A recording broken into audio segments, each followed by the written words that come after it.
За улиран одож буй 2020 он манай их хүүхдийн эрүүл мэндийн үндэсний төвийн хамт олонны хувьд амжилт бүтээлээр ариун ийм он жил байлаа.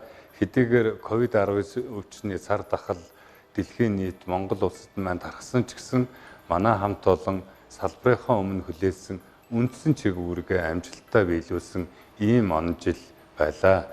Тухайлбал энэ 2020 онд манай төвийн хэмжээнд нийтдээ 40,000 гаруй их эмэгтэйчүүд хэвтэн эмчлүүлж 15,000 орчим эс заслын хагалгаа хийгдсэн бөгөөд бид амбулаторийн тусламж үйлчилгээг 220,000 орчим одоо их эмэгтэйчүүд хүүхдүүдэд амжилттай үзүүллээ.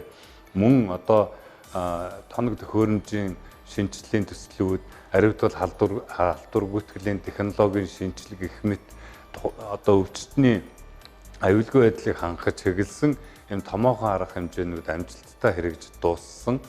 Ингээд ирж буй 2021 оны одоо шинэ жилийн мэндийг эрүүл мэндийн салбарынхаа нийт хамт олондоо нийт Монголын ард түмэнд их хүүхдийн эрүүл мэндийн үндэсний төвийн одоо нийт хамт олонны өмнөөс хүргэе.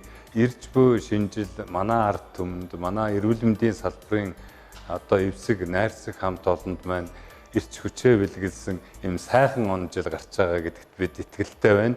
Тэгээд бид бүхэн хамтдаа энэ аюулт өвчний сар дахлыг даван одоо гарч чаднаа гэж бодож байна. Та бүхэндээ шинэ жилийн мэндийг хүргэе.